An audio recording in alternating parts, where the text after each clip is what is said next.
everyone. I'm James Milan. Welcome to this episode of Talk of the Town, a special one that we are reviving, which we call the ACAC Update. And I am joined for it by Stuart Ikeda and Cecily Miller from the ACAC. What, pray tell, is that?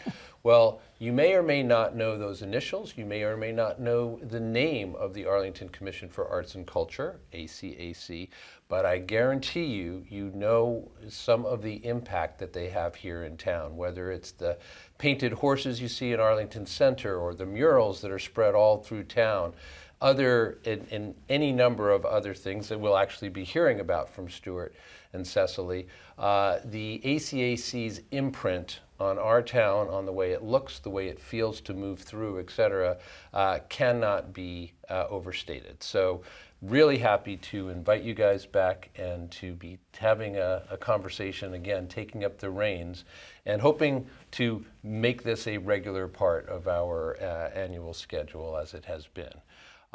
So first of all, thanks for being here. Thank you. Thank you for having us. Yeah. And let me throw it first, well, to either, I'm just going to let you guys decide who's going to talk about what, but it's a kind of serendipitous time for us to pick this back up because we're right at the end of the year. It's December of 2025.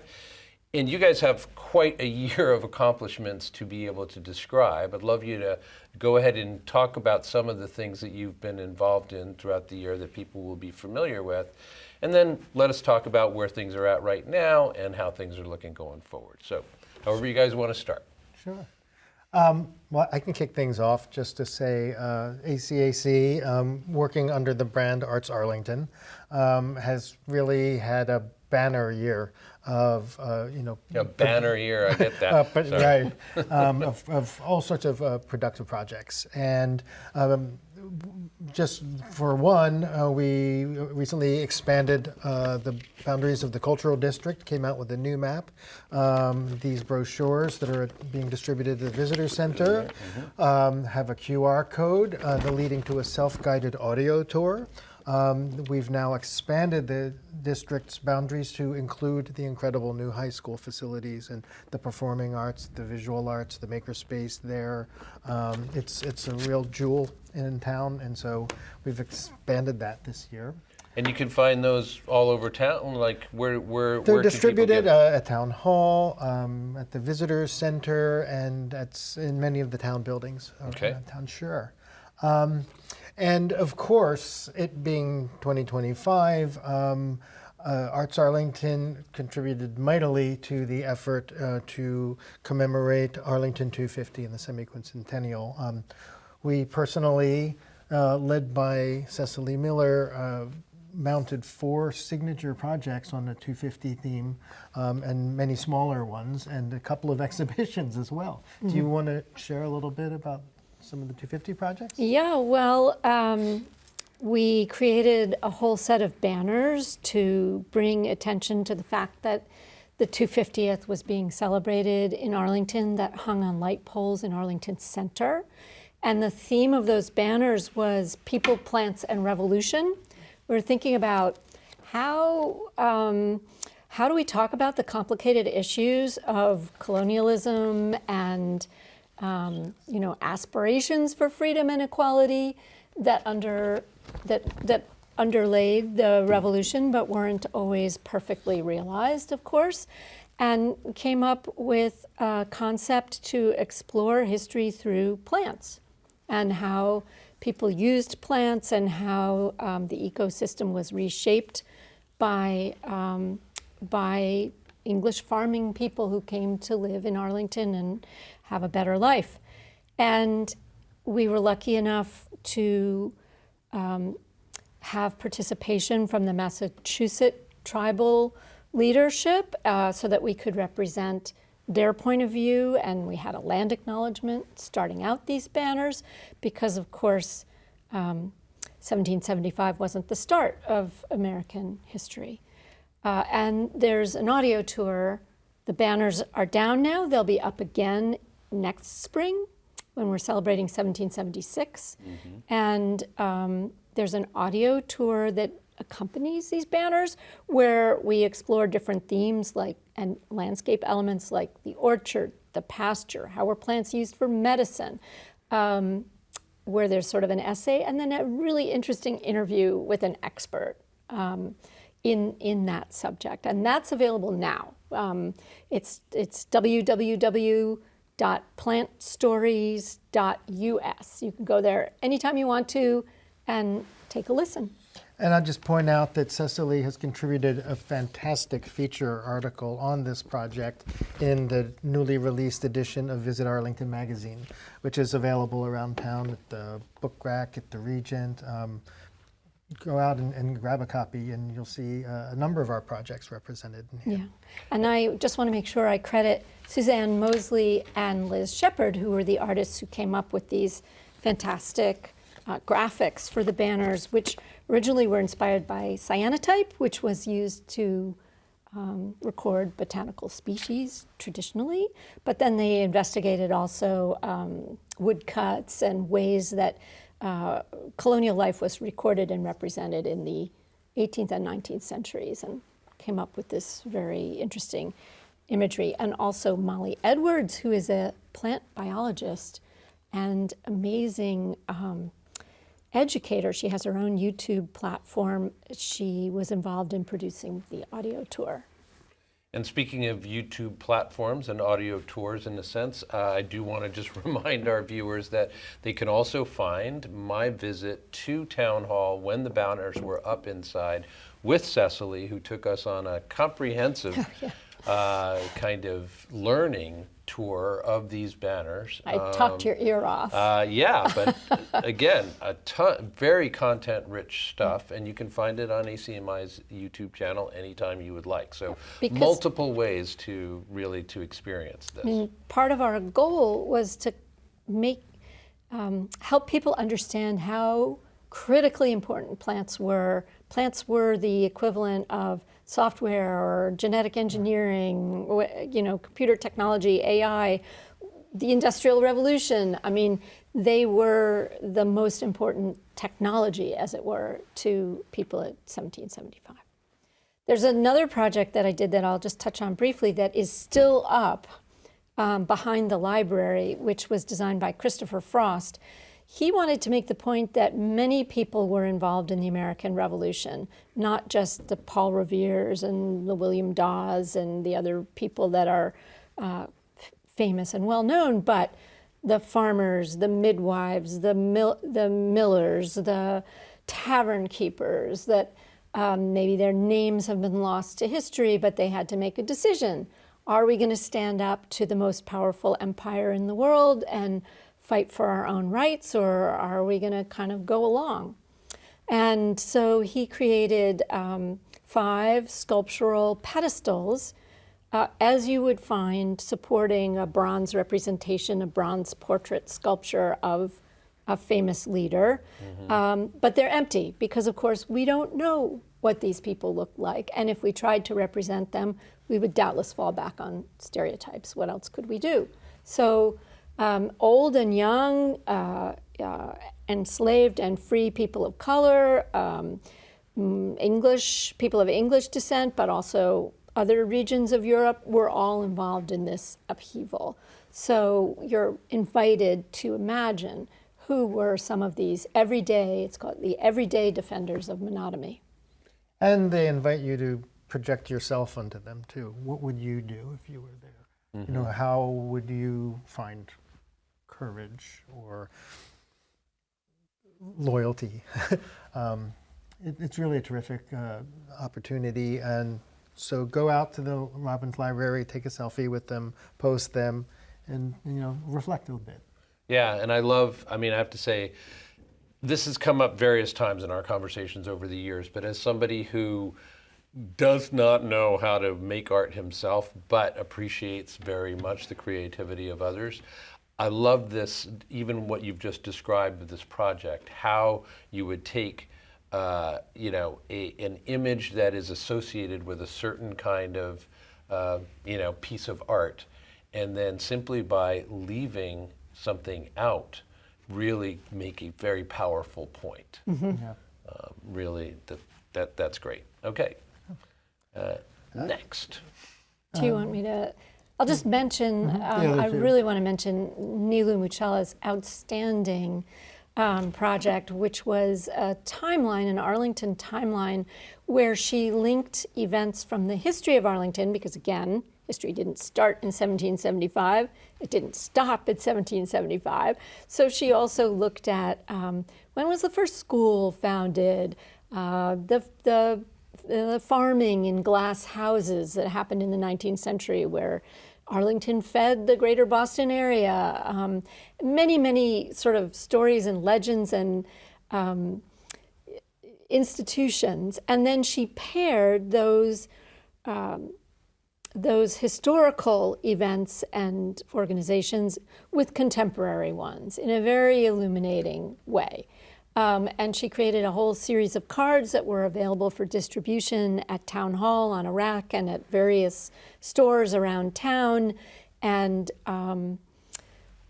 emblazoned the sidewalks with red, white, and blue squares to bring attention to the project. And it had the URL to see these postcards, and that is still a functioning space. Which was, I think it's arlingtontimeline.org, www.arlingtontimeline.org, but by the time this is, we'll have it on the screen. We'll put it on screen. And you can see for yourself. And she, I have to tell you, was so excited to do this project and uncover all of this information about Arlington's history that, of course, she was unfamiliar with. Most of us are unfamiliar with our own history, particularly at this granular level. And I cannot resist adding that ACMi was honored, really, Yes. to be part of one of those postcards, kind of the modern bookend. You were paired with the first newspaper. Exactly right. So the shared value was communication, getting the word out, being able to have an educated populace, educated and informed, so people know what's going on in their town, which ACMi definitely does. And one thing that Cecily managed very well this year was to really be very collaborative about how we were exhibiting these installations, because in addition to the public display, we also had versions of these in partnership with 13 Forest Gallery, with Old Schwam Mill. We also had another exhibition in partnership with Mystic Open Studio as part of a 250 project as well. Right. Yeah, so really, again, incorporating a lot of the cultural institutions in town. Yeah. Absolutely, that's partners. very definitely a goal. Yeah. And as I was saying at the start, we also brought some major mural projects online in this banner year. Many of them, again, led by Cecily Miller, but other commissioners contributed to some new murals on the bikeway.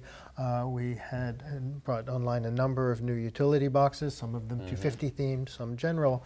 But there is again, another terrific feature by Cecily on the murals of Arlington, featured in the Visit Arlington magazine this edition. Wow, ACAC kind of owns the Visit Arlington magazine Well, this year. this year we've been busy, and there's a wonderful wayfinding map of all the murals in Arlington. We've really become, we're on the map now. Would you like to share a little bit about the mural project? I was just going to say that every year we meet with Beth Locke when she's thinking about what to put in the Visit Beth Locke, Arlington. the head of our Chamber of Commerce. The director of the Chamber of Commerce, and such a great ally and such a wonderful Arlington booster.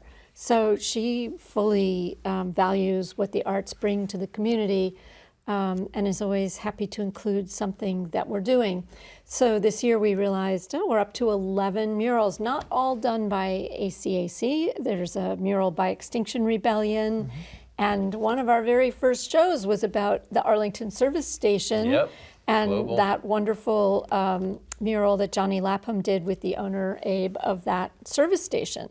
So, but as Stuart's saying, we were responsible for 4 new murals, thanks to a very generous grant from the town of Arlington as part of the COVID recovery ARPA funding. funding.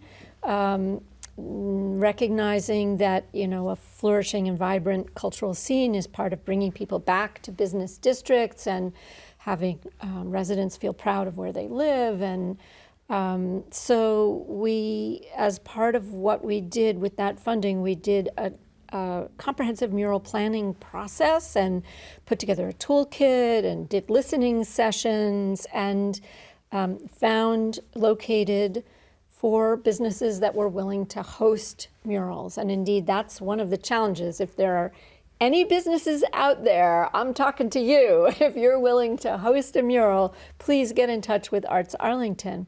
But American Alarm sponsored an incredible, very vivid portrait tribute to the eagle MK, who was poisoned by rat poison.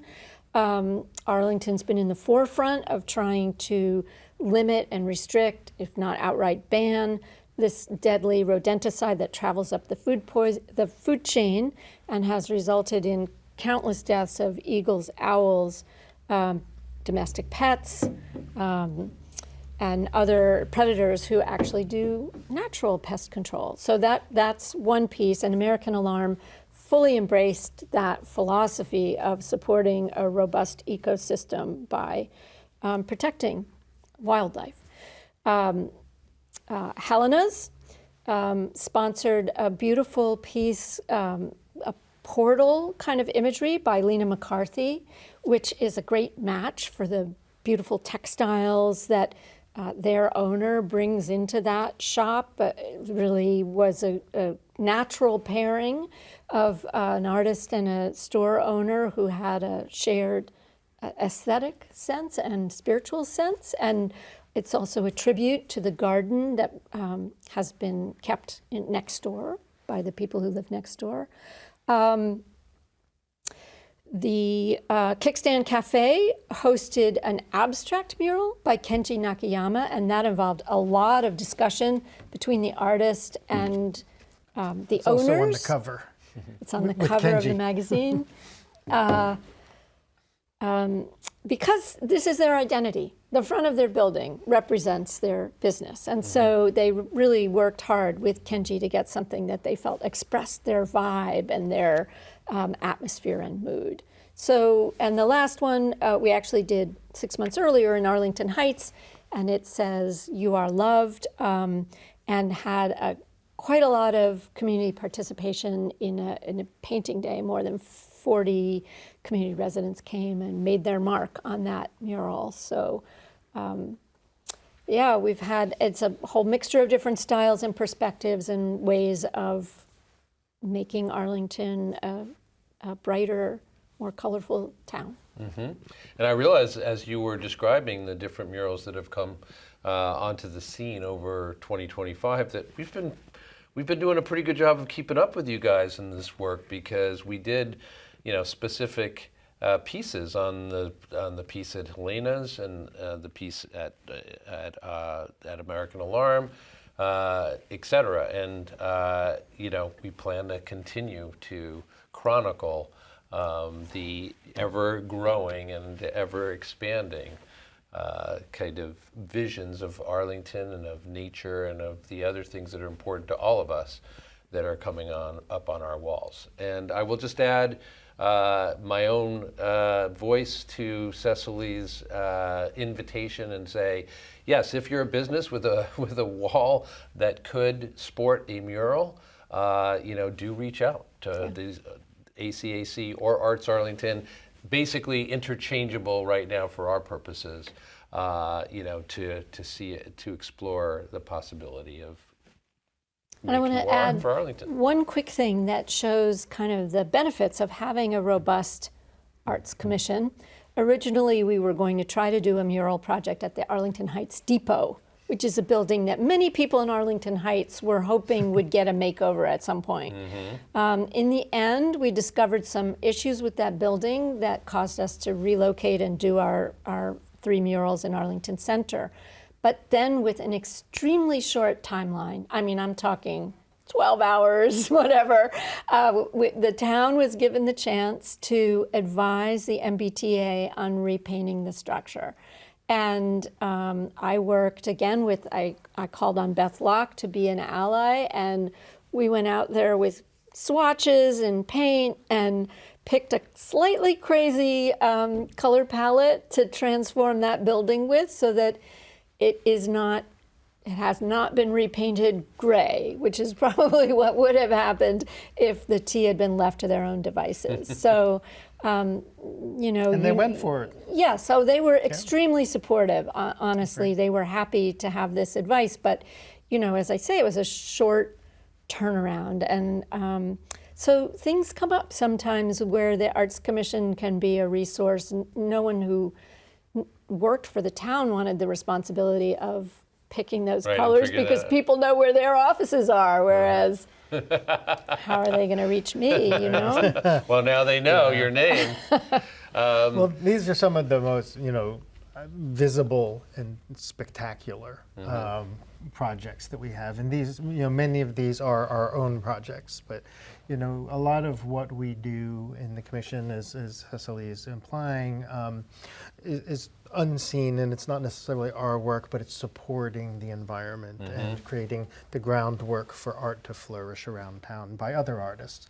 In addition to the visual arts, we're still programming live arts. We're still programming the giant garage band dance party at the end of Porch Fest. We're still sponsoring concerts around town at the holiday lights in collaboration with other town entities. We've actually been doing some advocacy work. We've been advocating for zoning changes to expand options for artists' live workspaces in industrial zones in town. We've supported poetry events. The Poet Laureate Committee, Jean Flanagan, has been absolutely a wonderful Poet Laureate for this town for the last 3 years. Now we're helping to get the word out that we're looking for the next town Poet Laureate. Applications are due at the end of January, and there will be support. We've increased the budget that we're allocating to support some poetry programming that's really robust for the Poet Laureate. So if you're interested out there, we'd love to hear from you. We also want to just point out that we distributed $21,957 in artist grants through our grants committee to organizations all around town, as well as individual artists. And with all of this activity, this exciting activity, I will say, we are actively seeking new commissioners to bring in fresh ideas and new blood who want to be part of this process. We have openings for 4 voting commissioners, as well as other kinds of volunteers on our committees.